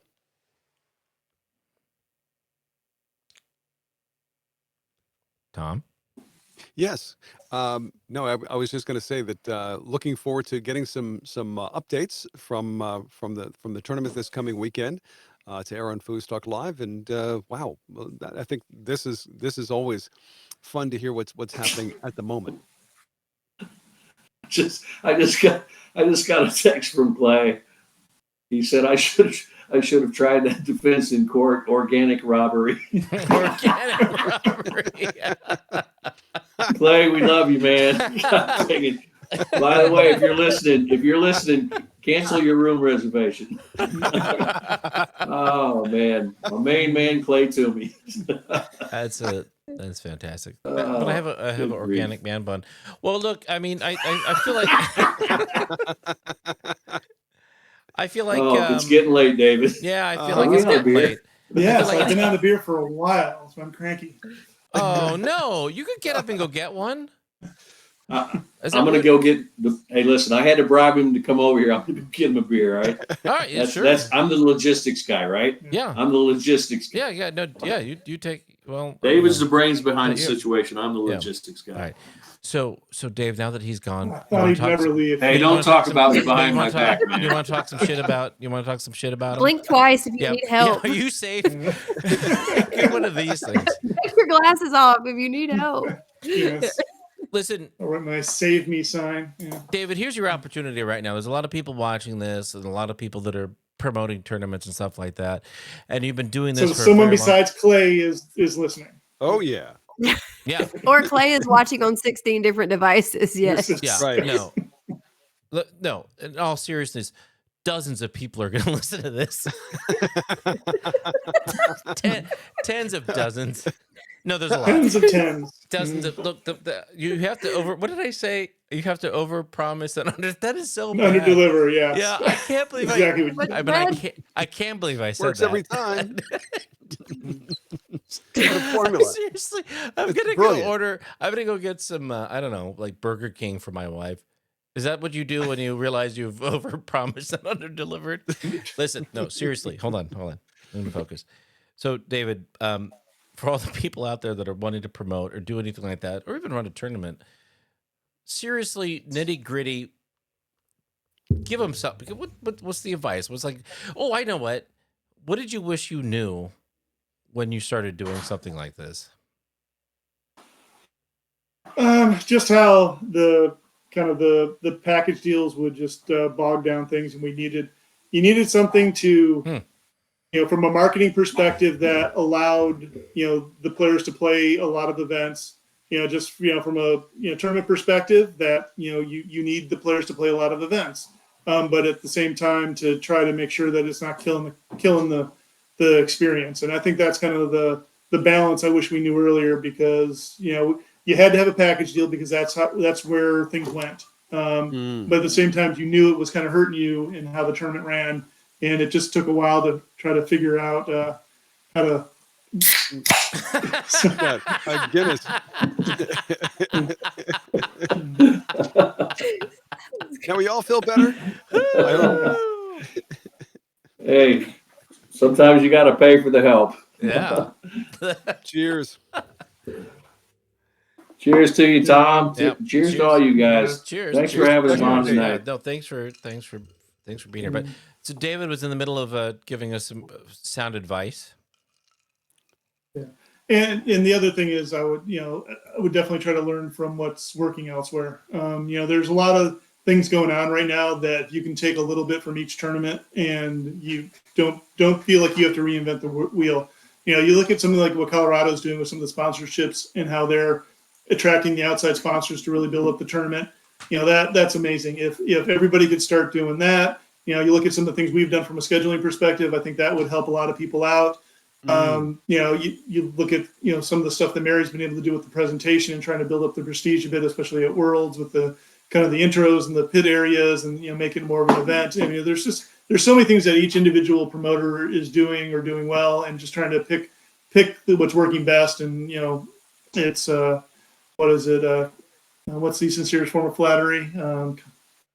Imitation. Imitation. Thank you. I think we blanked on that in the last time with Torres. Yeah. Well, the thing I'm always curious about when it comes to where tournaments are located throughout the country, maybe there might be a system where we could set up tournaments when the weather is good in the northern states. Do them there. When the weather is good in the southern states, do them there. Well, it's funny. Yeah, we've traditionally gotten 0 people from Minnesota to come down to our tournament because Memorial Day weekend is the first day of decent weather in Minnesota. Yeah, so we've always struggled to get them to come down for that. So yeah. So in the middle of winter, when it's nice in Dallas, Texas, that's that would be a great time to set up a tournament. Whereas if it's beautiful in the middle of summer in, say, Minnesota, that would be the place. I will say August Worlds in Dallas was quite the experience for as many years as it was. Labor Day weekend in Dallas is usually in the high mid hundreds, 108, 100, round. So yeah, that made for fun. Extreme. Man. It's a little humid. Yeah. No, you're fine. I have a question about you two. Just I've known you guys for a while, but it's really cool to sit down and get to have like a conversation with you guys. You're not super stressed about running a tournament, or I'm like, hey, we got a bumper broken on whatever table. Can you fix it? And you're just like, ah. So like it's super great to sit here and pick your brains. And it really seems like you guys have a great relationship. And I mean that because say last year was the first year you guys decided to do the open doubles format, right? I'm sure that was a pretty stressful change. You got a major tournament here and, we're like, hey, let's try this new idea. And you got to have a lot of trust in someone that says, I can run this Swiss tournament. I know how it's going to work. I think it's going to be great. And, to have that amount of trust in someone with your baby, which is Texas State, is like that you guys, that's really special. I think just from the outside looking in. Hold on before you go. I told David we pride ourselves in doing something new and different every year, which we kind of have. Except this year. Okay, well, this year is whatever. But anyway, so we've done something different to try to take it to the next level. And I took that to him, and you're right, Hannah. He told me, he goes, you're out of your freaking mind, right? So that's how we started. Yeah. And it was kind of hey, let's do all the open events, Swiss. I'm like, start doing the logistics, like no blanking way. Can't do it. Yeah. And you look at open singles, there's, 100 people in open, 120 people, 140 people in open singles. That means 70 tables if you want to run one round at a time. We're not going to have 70 tables. And so we kind of narrowed it down to what was feasible, and that was open doubles. But we have to give a shout out to David Kala, modernfoosball.com. Without him, we could not have done this because, this isn't just a traditional Swiss tournament. This is a modified Swiss. We call it the Players Championship format. And because it is customized, because there's so many things that, taking this big change, we wanted to at least keep it a little bit familiar with the players. Like, in the beginning brackets, one plays, 96. So it's top to bottom, just like you would see in kind of a normal double elimination. Wherein I think traditional Swiss, it's 1 plays 2 right off the bat, 3 plays 4, 5 plays 6, 7 plays 8. And that was just going to be so different for all these guys that we felt that was going to be different. So David just coded everything what we needed. Hey, let's run some simulations. Oh, we don't like this. Okay, how are we going to do the tiebreakers? How are we going to do the seedings? Let's run some simulations. He did it, and we just kept evolving it. We probably, went through 12, 15, 20 iterations of this before it even hit the tournament on, last year. And, almost universally, it was pretty well accepted. Obviously you're not gonna make everybody happy. I think the team that finished 5th, that didn't get the buys out to the quarterfinals was not as happy as the team that got 4th because of the tiebreakers. But, there's just a lot of positivity about it. A lot of the lower ranked teams really enjoyed just the variety of players they get to play, the number of matches they were guaranteed to play no matter what. And then just from a logistics standpoint, someone mentioned on Facebook today about I wasn't playing open doubles. I could just take the entire morning off. I didn't have to be there till it was 1 or 2. I didn't have to worry about getting called up. It was great. So even the people that played it and the people that didn't play it still had some positive feedback. Did I answer the question? I completely just started going. Oh, that's great. So yeah, Hannah, it was difficult. It was difficult because what we had done for years worked, and with the grouping format and double elimination, it worked. But with exciting things going on in some different events, I thought, this is not a bad idea. I like the idea. I still believe in that format. I'd like to see that expand some. I really think people enjoy it. So, we got to innovate when we can, and he's the best at it. So I finally talked him into it. Yeah. Usually it's Steve asking me to do something and me saying no until he beats me down, and then I figure out a way to do it. And then you crack and you just give in. Yeah. Fair. So this weekend, personally, I love the format. So, just saying, I enjoyed it. Makes it all worthwhile for us. this weekend, I want to do a podcast with you, Stephen, and you, David, and just chat with both of you at the same time, like we're doing here, but maybe in a little more intimate setting, where you're not like feeling like you're live, because I had no idea this relationship you two had as far as foosball is concerned, and this kind of and I know you joked about it when we talked about it, Stephen, earlier, but David, you're Ed McMahon, and for those that know that reference, that is. I said only smarter and sober. Yeah, smart. Yeah, well, until tonight. But the point is that that's the whole. I love that. I mean, I don't know. As I look at foosball and I try to pick apart all the different things that work and don't work within the realm of foosball, and I see these kind of relationships that you two are showing us here. That's what makes foosball work. It's not just, I mean, yes, Stephen, yes, it's you and your personality and what it is you do as the front man or the person that's out there.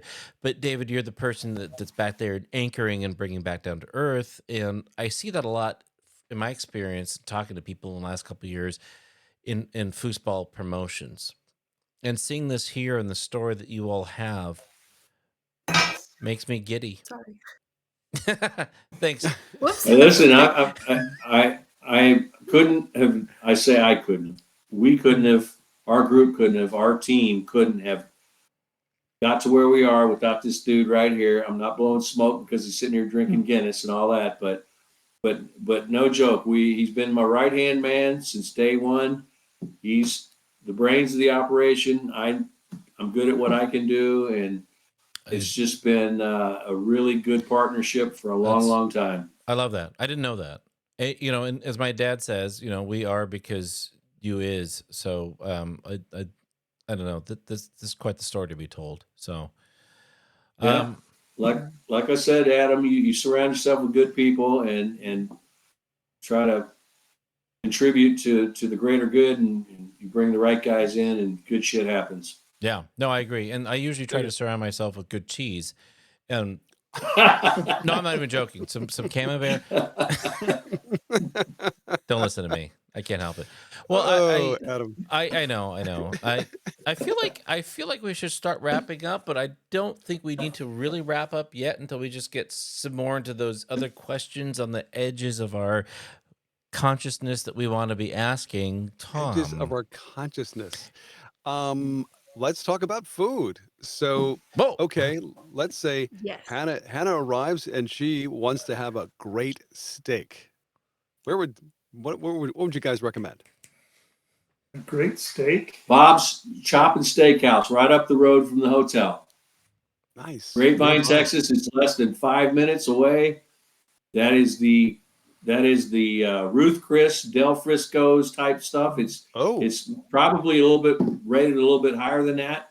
So Bob's Chop and Steakhouse in Grapevine, Texas. Damn. Ooh, there was no hesitation there. So how did you? No, been there many times. I want to go. Right, Zach. Had many business meetings at this particular hotel too, and taking my group up there, some of my bosses and some of our legal team and whatnot, and it's a great place to go. Awesome. Top notch. So what about barbecue? Oh, 10 minutes. Hard eight. 10 Hard minutes away. Yeah, we went there last year and it was tier 1. Loved it.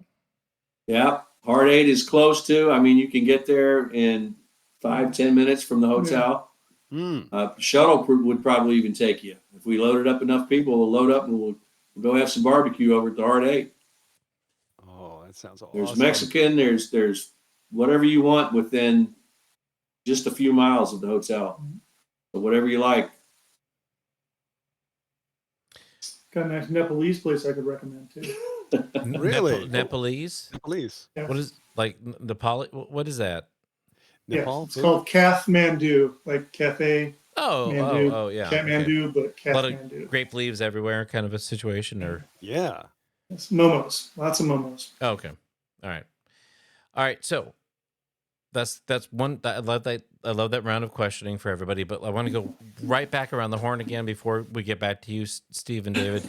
And I want to ask Tom again, but we started again. But this time I want to ask, what do you think maybe their biggest fears are this weekend, Tom? What their biggest fears are?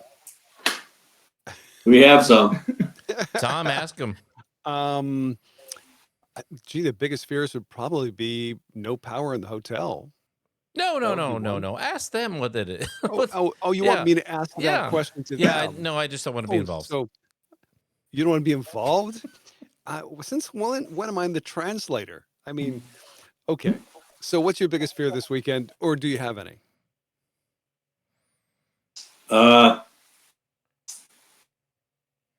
Any players with that suffer from proctophobia and not enough refs.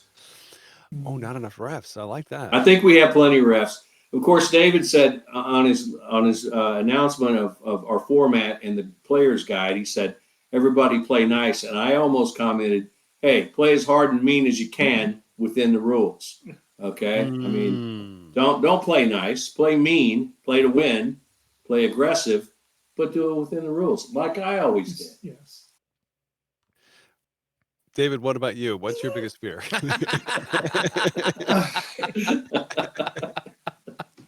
In other words, Tom said, Murray's full of shit. I don't know. You said proctophobia, and I'm really confused. But all right, I'm gonna Google That's that. fear of assholes. And I thought so. I was like, wow, that's half my relatives. Is it like bovine scathology? My biggest fear is the rookie from Europe showing up and clogging up 8 of my events at once. Oh, wow. Oh, Yeah. okay. Like a poorly. But timed- if anybody can handle it, yeah, You can handle it. yeah, no. Well, And, Adam, thank you so much for that question. We really appreciate your help on that. you know, I'm here for you, Tom. Thanks for being aboard, Hannah. That's nothing specific as we go around the horn. Any last, but elephants in the room. Anything you want to bring up? Whatever.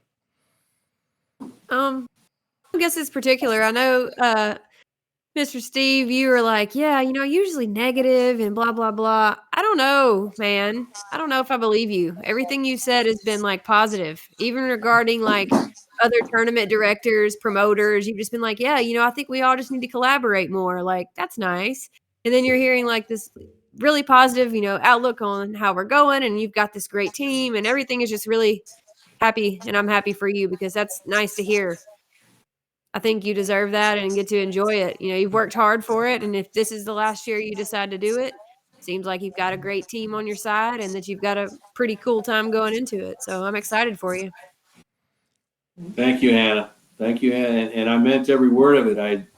I appreciate what the other promoters do because it's, like I said, it's not rocket science, but it is not by any means easy to do it. And it takes dedication and time and resources, and if you want to do things right. So I really admire and appreciate the promoters, what they do out there, and I truly believe if we can all find a balance somewhere and get together, and I think that might be within a federation, our federation. So maybe we all, as a group of promoters and people that love foosball, get together and support our federation and pull our federation together and just try to get it together, man.